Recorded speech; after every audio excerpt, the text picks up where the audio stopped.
ओम नमः शिवाय। जिस प्रकार इस ब्रह्मांड का न कोई अंत है और न ही कोई शुरुआत, उसी प्रकार शिव अनादि हैं। संपूर्ण ब्रह्मांड शिव के अंदर समाया हुआ है। आइए श्रवण करते हैं सोमवार व्रत कथा। प्राचीन काल की बात है। एक नगर में एक बहुत धनवान साहूकार रहता था, जिसके घर में धन की कमी नहीं थी, परंतु उसको एक बहुत बड़ा दुख था कि उसके कोई पुत्र नहीं था। वह इसी चिंता में दिन रात लगा रहता था। वह पुत्र की कामना के लिए प्रत्येक सोमवार को शिव जी का व्रत और पूजन किया करता था तथा सायंकाल को शिव मंदिर में जाकर शिव जी के सामने दीपक जलाया करता था। उसके इस भक्ति भाव को देखकर एक समय पार्वती जी ने शिव जी महाराज से कहा कि महाराज, यह साहूकार आपका अनन्य भक्त है और सदैव आपका व्रत और पूजन बड़ी श्रद्धा से करता है। इसकी मनोकामना पूर्ण करनी चाहिए। शिव जी ने कहा, हे पार्वती, यह संसार कर्म क्षेत्र है। जैसे किसान खेत में जैसा बीज बोता है वैसा ही फल काटता है, उसी तरह इस संसार में जैसा कर्म करते हैं वैसा ही फल भोगते हैं। पार्वती जी ने अत्यंत आग्रह से कहा, महाराज, जब यह आपका अनन्य भक्त है और इसको अगर किसी प्रकार का दुख है तो उसको अवश्य दूर करना चाहिए, क्योंकि आप सदैव अपने भक्तों पर दयालु होते हैं और उनके दुखों को दूर करते हैं। यदि आप ऐसा नहीं करेंगे तो मनुष्य आपकी सेवा तथा व्रत क्यों करेंगे। पार्वती जी का ऐसा आग्रह देख शिव जी महाराज कहने लगे, हे पार्वती, इसके कोई पुत्र नहीं है।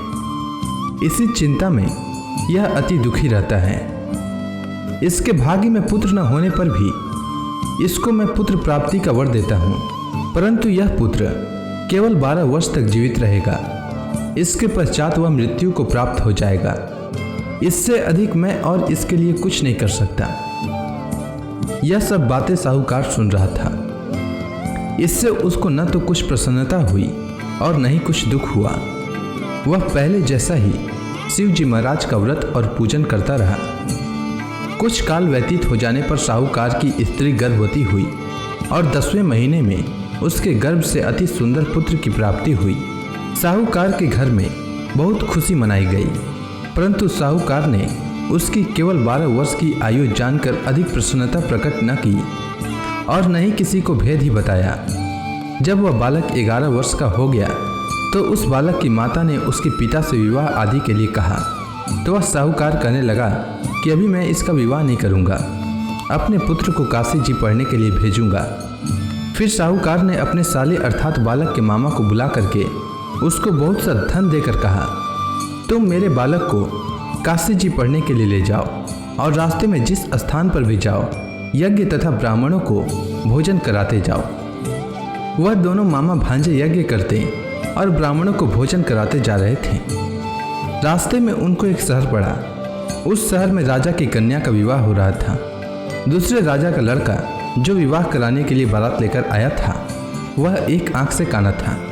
उसके माता पिता को इस बात को लेकर बड़ी चिंता थी कि कहीं वर को देखकर कन्या के माता पिता विवाह में किसी प्रकार की अड़चन पैदा न कर दें। इस कारण जब उसने अति सुंदर सेठ के लड़के को देखा तो मन में विचार किया कि क्यों न दरवाजे के समय इस लड़के से वर का काम चलाया जाए। ऐसा विचार कर वर के पिता ने उस लड़के और मामा से बात की तो वे राजी हो गए। फिर उस लड़के को वर के कपड़े पहनाकर तथा घोड़ी पर चढ़ाकर दरवाजे पर ले गए और सब कार्य प्रसन्नता से पूर्ण हो गया। फिर वर के पिता ने सोचा कि यदि विवाह कार्य भी इसी लड़के से करा लिया जाए तो क्या बुराई है। ऐसा विचार कर लड़के और उसके मामा से कहा, यदि आप फेरों का काम और कन्यादान के काम को भी करा दें तो आपकी बड़ी कृपा होगी और मैं इसके बदले में आपको बहुत कुछ धन दूंगा। तो उन्होंने स्वीकार कर लिया और विवाह कार्य भी बहुत अच्छी तरह से संपन्न हो गया। परंतु जिस समय लड़का जाने लगा तो उसने राजकुमारी की चुंदड़ी के पल्ले पर लिख दिया कि तेरा विवाह तो मेरे साथ हुआ है, परंतु जिस राजकुमार के साथ तुमको भेजेंगे वह एक आंख से काना है और मैं काशी जी पढ़ने जा रहा हूँ। लड़के के जाने के पश्चात उस राजकुमारी ने जब अपनी चुंदड़ी पर ऐसा लिखा हुआ पाया तो उसने राजकुमार के साथ जाने से मना कर दिया और कहा कि वह मेरा पति नहीं है, मेरा विवाह इसके साथ नहीं हुआ है, वह तो काशी जी पढ़ने के लिए गया है। राजकुमारी के माता पिता ने अपनी कन्या को विदा नहीं किया और बारात वापस चली गई। उधर सेठ का लड़का और उसका मामा काशी जी पहुंच गए। वहां जाकर उन्होंने यज्ञ करना और लड़के ने पढ़ना शुरू कर दिया। जब लड़के की आयु 12 वर्ष की हो गई तो उस दिन उन्होंने यज्ञ रचा रखा था कि लड़के ने अपने मामा से कहा कि मामा जी आज मेरी तबीयत कुछ ठीक नहीं है। तब मामा ने कहा कि अंदर जाओ और सो जाओ। लड़का अंदर जाकर सो गया और थोड़ी देर में उसके प्राण निकल गए। जब उसके मामा ने आकर देखा कि वह मुर्दा पड़ा है तो उसको बड़ा दुख हुआ और उसने सोचा कि अगर मैं अभी रोना पीटना मचा दूंगा तो यज्ञ का कार्य अधूरा रह जाएगा। अतः उसने जल्दी से यज्ञ का कार्य समाप्त कर ब्राह्मणों के जाने के बाद रोना पीटना आरंभ किया। संयोगवश उसी समय शिव पार्वती जी उधर से जा रहे थे।